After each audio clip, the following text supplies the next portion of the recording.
Bu Novelina, saya Ovi Felicia, dan di sini saya akan mempresentasikan tentang my worship journey.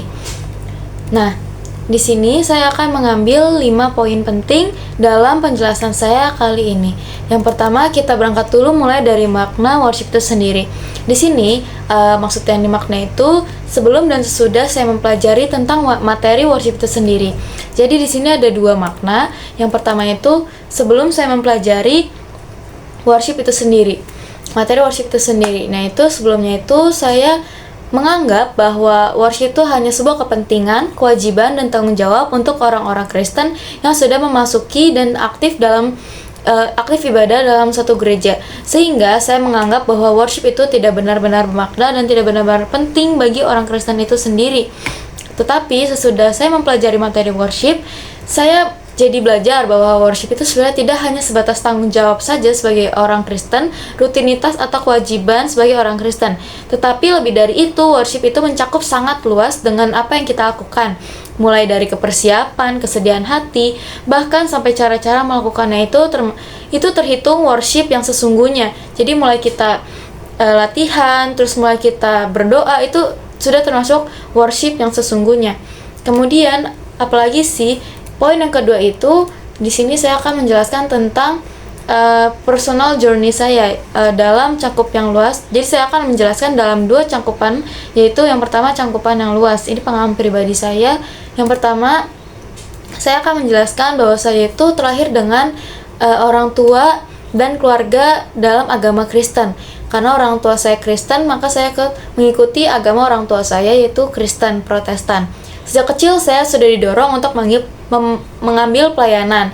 Jadi sejak TK saya sudah masuk ke paduan suara, Sanctus, dan mulai tampil di ibadah umum sebulan sekali.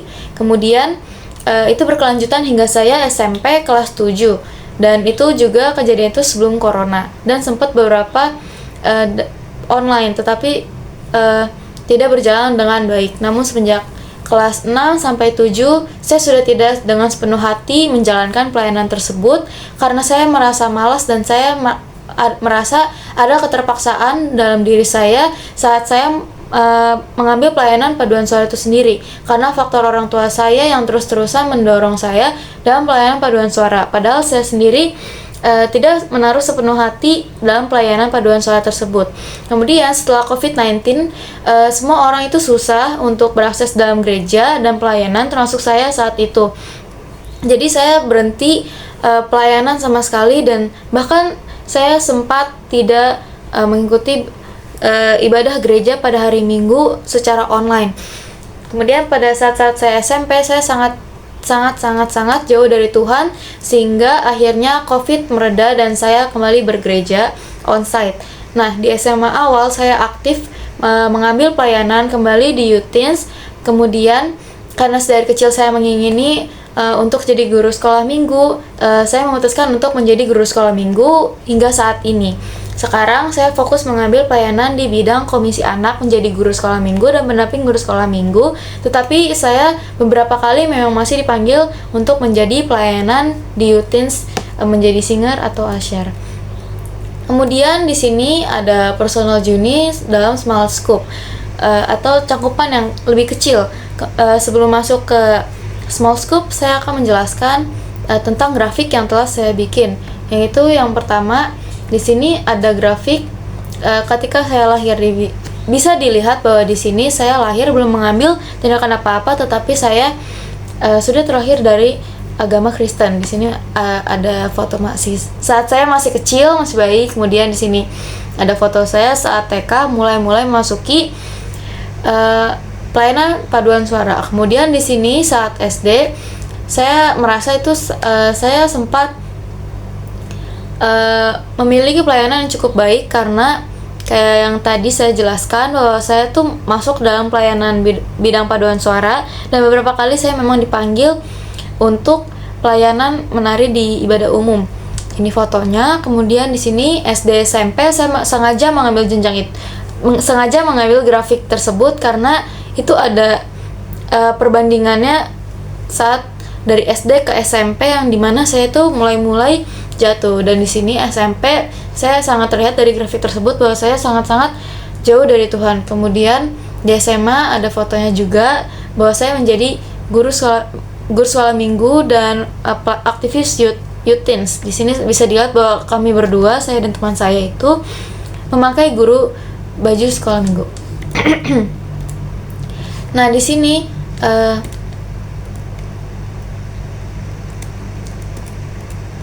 saya mengalami banyak jatuh bangun selama saya hidup dari saya lahir hingga sekarang. Saya mengalami penurunan dalam memberi persembahan, contohnya saat saya SMP. Nah, itu seperti ini saya akan mulai jelaskan pengalaman saya SMP. Saya sadar bahwa momen-momen ini saya sangat jauh dari Tuhan. Saat itu tuh posisinya saat saya kelas 2 SMP. Saya cukup struggle dengan hal tersebut dan merasa kekosongan yang sangat dalam di hati dan diri saya. Terlebih karena terdoktrin dengan ajaran internet yang tidak baik. Jadi kayak saya lebih banyak bermain sosial media, sehingga saya melihat banyak pendapat-pendapat orang dan opini-opini orang yang sangat tidak baik dan membuat saya malah jatuh dan jauh dari Tuhan dan bukan makin dekat. Saat kelas 8 dan 9 awal, saya sangat jauh dari Tuhan, beribadah untuk formalitas saja, bahkan terkadang tidak ibadah karena alasan malas dan online jadi kurang fokus nih ibadahnya, enakan onsite. Padahal saya memang tidak ingin beribadah seperti itu. Kemudian saya mengalami perasaan bahwa saya berbalik lagi ke Tuhan, yaitu saat saya di SMA. Jadi setelah saya mengalami kejatuhan, saya mulai berubah dan berbalik ke arah Tuhan menjadi lebih baik kembali. Saya merasakan mengalami pertumbuhan kembali di saat saya mulai memasuki kelas SMA awal atau kelas 10. Saya mulai aktif bergereja kembali, saya mulai aktif dalam pelayanan di gereja, saya aktif sebagai singer atau usher di gereja di bagian youth teens, dan saya menjadi guru sekolah minggu. Saat saya kelas 10 dan hingga sekarang saya masih terlibat aktif dalam pelayanan guru sekolah minggu. Saya bisa bertumbuh akibat saya mulai fokus mendengarkan devotion di sekolah dan mulai rutin ke gereja. Terlebih teman-teman saya juga mulai bertumbuh dan saling membangun satu sama lain. Relasi baru di lingkungan baru membuat menjadi lebih mengenal Tuhan. Materi-materi pelajaran di sekolah dan materi chapel pun juga membangun saya menjadi lebih dekat dengan Tuhan. Terlebih sekarang saya juga di sekolah ada KTB yang dimana itu sangat membantu saya untuk bertumbuh satu sama lain. Dan ini foto-fotonya. Kemudian tantangan apa sih yang ada selama mengambil worship ini? Nah, saya akan menjelaskan tantangannya, yaitu tantangan terberat yang saya hadapi itu menghindari diri dari pergaulan yang menjerumus ke jalan yang salah atau pergaulan yang buruk, seperti yang kita semua ketahui bahwa di SMA itu pencarian jati diri dan banyak sekali pastinya orang-orang yang menghasut ke dalam pergaulan yang sangat buruk. Tetapi itu menjadi salah satu tantangan terberat bagi saya sebagai anak SMA. Selama fase saya bertumbuh dan progres untuk berubah, beberapa teman saya masih suka menebarkan untuk hal yang buruk, melakukan hal-hal yang buruk. Kemudian pergumulan saya sama saya pelayanan adalah rasa malas, dan saya itu terkadang merasa malas untuk bangun pagi, salah satu contohnya, atau harus tetap latihan walaupun saya itu selain malas, kemudian saya capek, seperti itu. Selain itu mengatur emosi saya yang sudah capek, sudah malas, dan saya tuh harus tetap memiliki emosi yang stabil, sehingga itu menjadi satu tantangan bagi saya sendiri. Terkadang saya juga harus tetap mengajar dan tampil senang di sekolah minggu menghadapi murid-murid saya, karena murid-murid saya pun itu masih anak-anak yang masih sangat rentan untuk emosi, melihat emosi, perubahan emosi. Jadi saya harus tetap terlihat tersenyum dan bahagia, sedangkan saya tuh di situ lagi merasa capek ataupun sedang sedih. Saya harus melawan dan itu menjadi satu tantangan tersendiri untuk saya. Sedangkan di belakang saya untuk marah. Lalu tindakan apa sih yang saya ambil setelah tahu tantangan tersebut? Nah, tindakan-tindakan yang saya ambil itu, saya bangun lebih pagi dan tidak tidur larut malam saat sebelum saya mengajar, agar saya dapat lebih segar saat pagi harinya, lebih prepare untuk mengajar dan bisa beraktivitas dengan lancar dari ibadah youth teens sampai pelayanan di siang hari. Saya terkadang juga minum kopi atau teh pagi harinya agar sedikit melawan rasa ngantuk.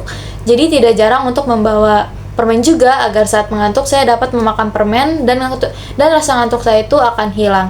Kemudian mendengar musik bahagia saat pagi hari agar mood saya bisa lebih membaik. Kemudian landasan firman Tuhan yang tetap saya ambil hingga saat ini itu yang saya ambil itu saya dapat dari khotbah salah satu khotbah di gereja saya, yaitu dalam ayat Roma 12 ayat 1 akan saya bacakan. Karena itu saudara-saudara, demi kemurahan Allah aku menasihatkan kamu supaya kamu mempersembahkan tubuhmu sebagai persembahan yang hidup dan yang kudus dan yang berkenan kepada Allah. Itu adalah ibadahmu yang sejati. Jadi ayat ini tuh menjadi satu landasan yang sangat penting bagi saya agar saya tetap bertahan untuk menjalankan pelayanan. Saya juga telah belajar banyak tentang pelayanan secara materi di sekolah. Kemudian saya juga sudah pelayanan sedari saya kecil.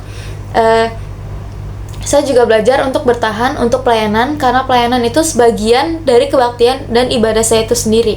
Tubuh yang saya punya itu untuk persembahan yang hidup seperti yang Roma 12 ayat 1 itu katakan.